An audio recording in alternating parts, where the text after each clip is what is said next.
बच्चों, आज के हम इसी वीडियो में स्वर संधि के अन्य भेदों के बारे में जानेंगे, जिसमें हमारा 5वां नंबर है आयादी संधि। इससे पहले हम दीर्घ, गुण, यण और वृद्धि संधि के बारे में पढ़ चुके हैं। अब हमारी आती है आयादी संधि। इसका रूल क्या कहता है कि जब भी ए के बाद में कोई भी असमान स्वर हो, जैसे मैंने पहले आपको वीडियो में बताया था कि असमान स्वर क्या होता है, ए को छोड़ के कोई भी स्वर, है ना, ए को छोड़कर जहाँ पर कोई भी स्वर हो, ए के बाद में कोई भी असमान स्वर आए, जैसे ए को छोड़कर कोई भी स्वर हो वहाँ पर, तो वहाँ पर ए का आय हो जाएगा। ऐसे ही बड़ा वाला ए हो, है ना, ऐ हो उसका, और उसके बाद में कोई असमान स्वर आए तो ए को आय हो जाएगा। अगर ओ हो, उसके बाद में भी कोई असमान स्वर आए तो उसको औ हो जाएगा, ओ का औ हो जाएगा। और अगर औ हो और उसके बाद में कोई असमान स्वर आए तो उसका आव हो जाएगा। चलिए इसे एग्जाम्पल में समझते हैं। यहाँ पर एग्जाम्पल दिया है ने प्लस अनम। यहाँ पर हमारा है ए और उसके बाद में है ए, अर्थात ए के बाद में कोई भी असमान स्वर आया है हमारा, तो यहाँ पर हमें ए को क्या करना है, ए पूरा और यह आधा, तो न तो हमारा यहाँ पर पूरा रह जाएगा, न में हम ये वाला ए लगा देंगे तो न तो हमारा यहाँ पर पूरा हो जाएगा, और उसके बाद में यह आधा और उसमें ये वाला ए मिला देंगे तो ये भी पूरा हो जाएगा, और फिर बाद में न और मैं, हमारा शब्द बन जाएगा नयनम। ऐसे ही दूसरा एग्जाम्पल देखते हैं, पो प्लस अन। यहाँ पर है ओ और उसके बाद में है अ। ओ के बाद में कोई भी असमान स्वर आए तो उसको हमें करना है औ। तो यहाँ पर हमें ओ की जगह क्या करना है, अव, तो ये हो जाएगा पै, आधा पै, और उसके बाद में अव, और उसमें हमें जोड़ना है अन। तो हमारा ये क्या बन जाएगा, प व न। पै में ये वाला ए मिला दिया तो पूरा पै हो जाएगा, इस आधे वै में ये वाला ए मिला दिया तो पूरा ए हो जाएगा, और फिर बाद में न। हमारा शब्द क्या बन के आया, पवन। ऐसे ही शब्द है भो प्लस अनम। ओ के बाद में ए है तो ओ का हमें क्या करना है, औ करना है, तो यह क्या हो जाएगा, भ व न म, भवनम। इसके बाद में हमारा एग्जाम्पल है चे प्लस अनम। यहाँ पर है ए, उसके बाद में अ, तो ए के बाद में अगर कोई असमान स्वर आए तो उसका क्या हो जाएगा, ऐ, तो यहाँ पर क्या बन जाएगा, ये च य न म। यहाँ पर हमने ए के स्थान पर अ और यह किया है तो हो जाएगा हमारा यहाँ पर चयनम। ऐसे ही है गई प्लस अक। यहाँ पर क्या है हमारा ए, उसके बाद में है असमान स्वर अर्थात एच हमारा स्वर, तो ये क्या है, क्या बन जाएगा हमारा आय, तो ये हो जाएगा हमारा गायक। ये ए की मात्रा है, उसकी जगह हमें आय करना है, तो ग प्लस आय तो हो जाएगा गाय, और बाद में क, गायक। फिर है भौ प्लस उक, है ना, यहाँ पर औ है हमारा और उसके बाद में हमारा एच स्वर है, अर्थात कोई भी असमान स्वर है, तो हमें उसकी जगह क्या करना है, आव करना है, तो ये हमारा क्या हो जाएगा, औ की मात्रा की जगह हमें आव करना है, तो ये हो जाएगा भा व, और ये व के अंदर ऊ मिला देंगे हम तो हो जाएगा ऊ, भावु, और क, भावुक। पौ प्लस अक, ये क्या हो जाएगा यहाँ पर, पावक। तो इस तरह से हमारी ये होती है आयादी संधि। आयादी संधि के बाद में हमारी नेक्स्ट संधि आती है, वो है पूर्व रूप संधि। इसका रूल होता है कि जब भी ए या ओ के बाद में अ आए, प्रथम शब्द हमारा ए और ओ हो और उसके बाद में अगर अ आए तो अ का पूर्व रूप अर्थात उसको अवग्रह चिन्ह हो जाएगा, पूर्व रूप उसका अवग्रह चिन्ह हो जाएगा। तो जो अ है उसके स्थान पर अवग्रह चिन्ह लगाना है, बाकी शब्द ऐसा का ऐसा रह जाएगा। तो ये हमारी होती है पूर्व रूप संधि। जैसे एग्जाम्पल है हमारा गो प्लस अग्रम, पहले ओ है उसके बाद में ए दिया हुआ है, तो हमें यह अ है उसके स्थान पर हमें अवग्रह चिन्ह करना है, बाकी शब्द हमारा ऐसा का ऐसा रहेगा। जैसे बन जाएगा हमारा यहाँ पर गो, फिर ये अवग्रह चिन्ह गोग्रम। फिर ऐसे ही हरे प्लस अव है, ए के बाद में ए दिया हुआ है, तो यहाँ पर ए की जगह हमें क्या करना है, अवग्रह चिन्ह उसको पूर्व रूप करना है। तो ये हो जाएगा हमारा हरे अव, हरे। विष्णु प्लस अव, ओ के बाद में ए है तो इसको भी अवग्रह चिन्ह करना है और ये बन जाएगा विष्णु, बन जाएगा विष्णु, विष्णु। अब यह है रामो प्लस अत्र है, यहाँ पर भी ए है, ओ के बाद में ए है, तो ए को हमें अवग्रह चिन्ह करना है, पूर्व रूप करना है उसका, तो रामो अत्र है, ये लिखा जाएगा रामो, फिर अवग्रह का चिन्ह और त्र, ये बन गया रामोत्र। अब इसके बाद में नेक्स्ट हमारी संधि है पूर्व रूप संधि। इसका रूल होता है कि जहाँ पर भी अकारांत उपसर्ग के बाद, अकारांत उपसर्ग कौन कौन से होते हैं, प्र, अ, व, उ और पै, अर्थात प्र, अ, व, उ और पै के बाद में अगर ए या ओ हो तो उसका ए और ओ हो जाएगा। कहने का अर्थ ये है कि जहाँ पर भी ये वाले शब्द दिए हैं, प्र हो, ए हो, व हो, उ और पै, प्रथम शब्द के अंदर पै, ए, उ, व और पै शब्द हो और उसके बाद में ए और औ आई, तो वहाँ उसके जगह पे हमें क्या करना है, ए और ओ करना है क्रमशः हमें। अगर ए हो तो हमें वापस ए करना है, अगर ओ हो तो वापस हमें ओ करना है। जैसे एग्जाम्पल से समझते हैं, प्र प्लस एषण, तो ये क्या हो जाएगा, प्रेषण। ये वाला जो ए है इसकी मात्रा इधर चली जाएगी, तो ये बन जाएगा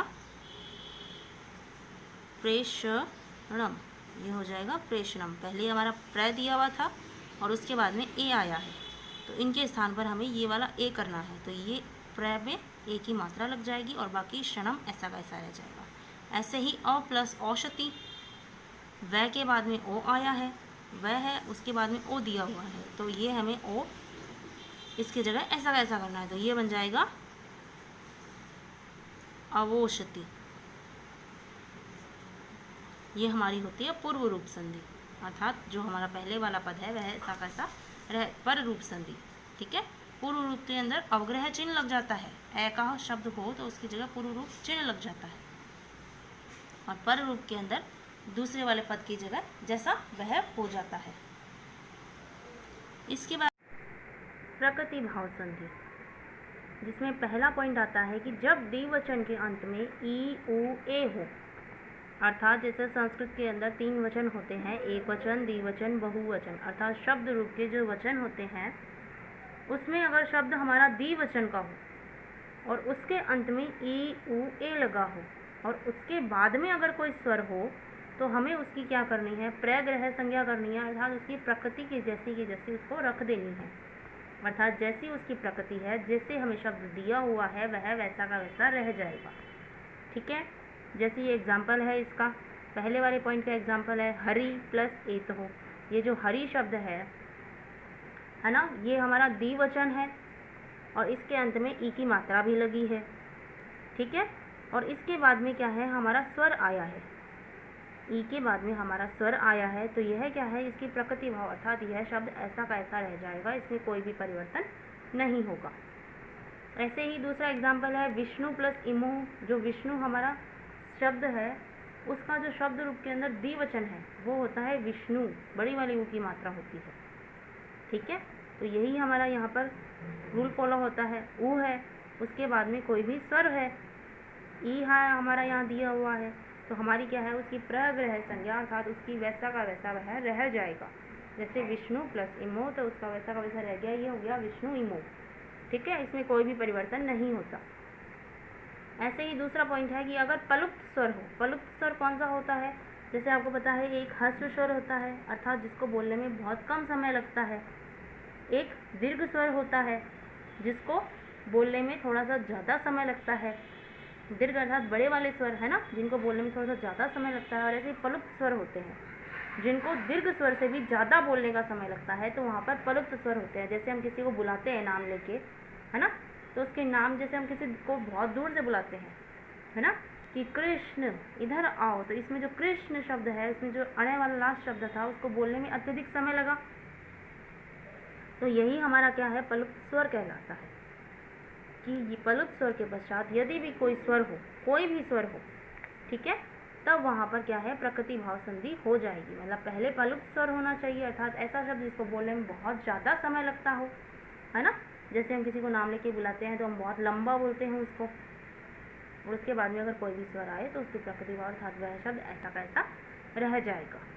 ठीक है, इसमें कोई भी परिवर्तन नहीं होता है। प्रकृति भाव का मीन्स क्या होता है, उसकी प्रकृति के अनुसार वह रह जाता है, उसमें कोई भी परिवर्तन नहीं होता है। इसी वजह से इसका नाम भी क्या है, प्रकृति भाव संधि है।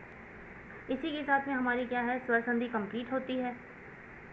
चलिए स्वर संधि का वापस से एक बार रिवाइज करते हैं। देखिए स्वर संधि का रिवीजन करने के लिए मैंने यहाँ पर एक इंडेक्स बना रखी है।